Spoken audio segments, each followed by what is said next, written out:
Olá, shalom a todos, sejam muito bem-vindos. Nós iremos dar início ao nosso shiur a respeito de profecia.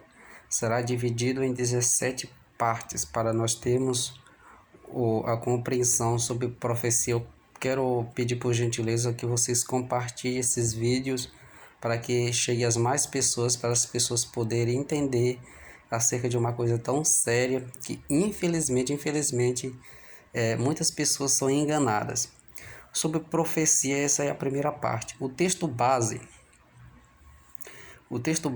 nós sempre iremos ler este passuque, esse versículo, fica em Números, capítulo de número 12, versículo de número 6, que diz assim: Então disse o Eterno, ouve, pois, as minhas palavras.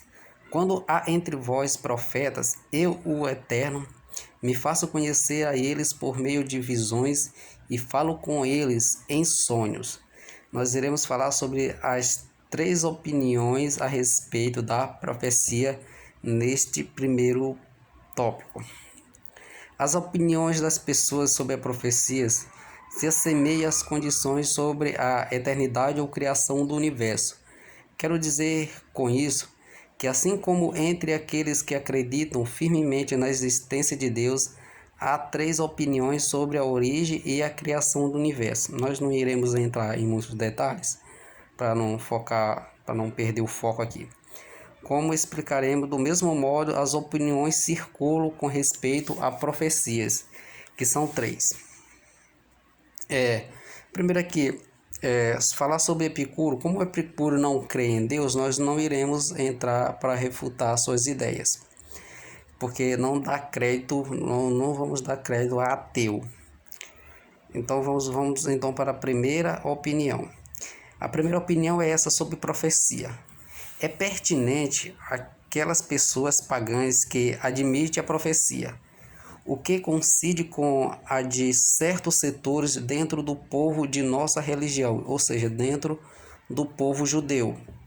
Deus, exaltado seja, diz, elege a quem lhe agrada entre os homens, faz dele profetas e lhe confere uma missão. O desejo precisa ser controlado para que a serenidade nos ajude a suportar a dor. A vida se torna agradável como o sábio raciocínio que investiga a causa. Por ser um defensor do prazer, quiseram fazer de Epicuro e dos epicuristas defensores da volúpia, mas o próprio se declara contra isso, ao afirmar que o prazer não é sensual diferença.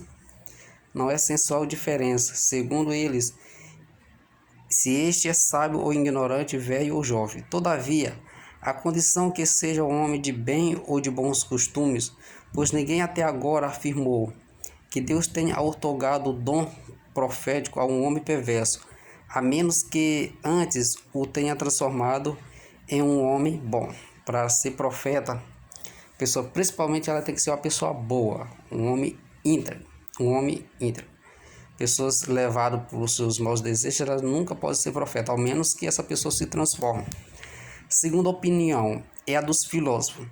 A profecia implica certa perfeição na natureza da pessoa, mas nenhum homem pode alcançá-la senão por meio de estudo, transformando em ato que está em potência, salvo apareça um obstáculo proveniente do temperamento ou de alguma causa exterior, como ocorre em toda perfeição possível em determinada espécie, mas não de maneira uniforme para todos os indivíduos dessa espécie, até sua conclusão e último grau. E para que esta perfeição se realize, é necessário algo que só pode ser produzido por um agente. Logo, esse agente deve existir. De acordo com esta concepção, é impossível que um ignorante chegue à profecia, ou que um homem durma sem ser profeta e acorde profeta, como alguém que descobrisse algo novo. A realidade, então, é que se um homem íntegro, perfeito em suas qualidades racionais, é proprietário de faculdade imaginativa em seu grau mais perfeito, se preparar na forma que lhe dirá, necessariamente chegará a profeta. Pode-se tratar de uma perfeição que possuímos naturalmente. Segundo essa perspectiva, é impossível que o indivíduo apto e devidamente preparado para a profecia não consiga ser profeta, assim como é impossível que um homem de temperamento saudável e nutrido de excelente alimento não gere um ser de sangue bom e características compassíveis com essas. Vamos agora para a terceira opinião sobre profecia. Pertence à nossa lei, isso é, pertence à Torá e é fundamento de nossa religião, é fundamento do judaísmo. É idêntica à opinião filosófica, exceto em um ponto. Nós acreditamos que o indivíduo, ainda que seja apto e tenha se preparado para a profecia, pode, todavia, não chegar a ser profeta. Por isso, depende da vontade divina. No meu parecer, é exatamente igual ao que acontece neste caso.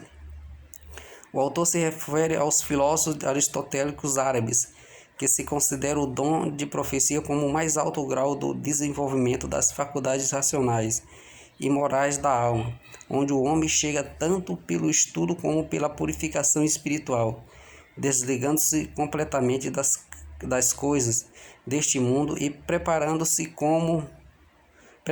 assim para a união mais íntimas com o intelecto ativo, que faz passar o ato às faculdades que nossa alma possui em potência.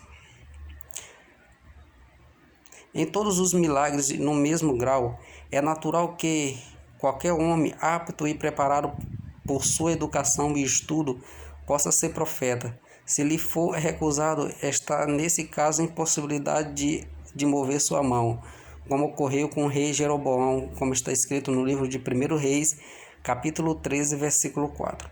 Ou ao exército do rei de Arã, isso é Síria, em busca de Eliseu, 2 Reis, capítulo 6, versículo 18. Quanto ao seu princípio fundamental, é preciso se preparar e se aperfeiçoar nas qualidades morais e racionais. Ele é expresso pelos sábios nessas palavras: a profecia somente se dá no homem sábio, corajoso e rico. Já explanamos em nossa obra, no comentário do Mishneh Torah, e em nosso grande compêndio do Mishneh Torah, que os discípulos dos profetas se ocupavam constantemente desta preparação. Não obstante, pode ocorrer a quem se preparou não chegar profeta, devido a algum impedimento, como pode ser comprovado pelo caso de Baruch ben Neriah, que era o ajudante do profeta Jeremias, o qual lhe ensinou, preparou, contudo o seu desejo de ser profeta não lhe foi satisfeito, conforme ele mesmo confessa: canso-me de gemer e não tenho repouso. Isso vocês podem conferir lá em Jeremias 45. Então lhe foi respondido por intermédio daquele: assim lhe dirás, isso disse o Eterno, tu pedes para ti grandes coisas, não as solicites. Jeremias capítulo 45. Certamente é possível se afirmar que a intenção foi declarar com isto que a profecia era demasiada grandeza para Baruch, assim como na passagem, em tão pouco seus profetas receberam visões do Eterno. Lamentações capítulo 2, versículo 9. Poderia ser entendido que a razão para isso era o fato de se encontrar no exílio, como explicaremos, mas citamos muitos textos tanto os bíblicos quanto os dos sábios, em que unanimemente se insiste neste princípio fundamental: Deus faz profeta a quem e quando quer, contanto que seja um homem decididamente íntegro e sábio. Aos ignorantes parece uma coisa tão impossível que Deus constitua algum deles profeta, quando seria para um asno ou para uma rã. Este é o nosso princípio. O treinamento e o aperfeiçoamento são indispensáveis e somente aí se fundamenta a possibilidade deste que venha a unido à vontade divina, que o seguinte texto não lhe induz ao erro. Antes que te formaste no ventre, te conheci. Antes que tu saísse do seio materno, te consagrei. Pois este é o caso do profeta que o estimula e a necessidade advinda de uma predisposição natural, como será exposto. Quantas palavras, eu sou um jovem, que Jeremias capítulo 1, versículo 6. Você já sabe que José, o Tzadik, o justo, que tinha 30 anos, é qualificado assim no texto hebraico. E o mesmo foi dito inclusive a Josué, beirando aos 60 anos. Por ocasião do bezerro de ouro, o jovem Naar, filho de Josué, filho de Nun, e Oroshua, filho de Nun, não se afastava da tenda, ou seja, a tenda de estudo. Moisés tinha, na época, 81 anos e chegou aos 120. Deduz-se, portanto, que a idade de Josué era então ao menos de 57 anos, e apesar disso era chamado de Naar, jovem. Tampouco você irá se deixar ofuscar pelo dito das promessas divinas. Por exemplo, derramareis meu espírito sobre toda a carne, e profetizarão vossos filhos e vossas filhas, pois isto se aplica ao revelar o caráter da profecia. Nestes termos, vossos anciãos terão sonhos e os vossos moços verão visões. Com efeito, todo aquele que prediz algo secreto, ora através da magia ou adivinhação, ora por um pensamento justo, é chamado de profeta. Por este motivo, eram chamados assim os profetas de Baal e os profetas de Aserá, mas você não vê como Deus, exaltado seja, disse, se alçará no meio de ti um profeta ou sonhador. Deuteronômio capítulo 13, versículo 12, está falando sobre falso profeta aqui. Quanto à cena do Monte Sinai, ainda que todos contemplaram por meio de milagre o grande fogo e ouviram os estrondos terríveis e tumbantes, não chegaram todavia à categoria de profetas, senão aqueles que estavam em condições para isso, e mesmo assim em graus diferentes. Isso já pode ser constado nas seguintes palavras: sobre ao Eterno tu, Arão, Nadav e Aviú com os 70 anciões. Ele, Moisés, a paz esteja com ele, ocupa o grau supremo conforme declarado. Somente Moisés se aproximará do Eterno, mas eles não se aproximarão. Arão segue abaixo dele Nadav e Aviú, abaixo destes os 70 anciões, abaixo deles, em grau inferior a este, os demais conforme o seu nível de perfeição.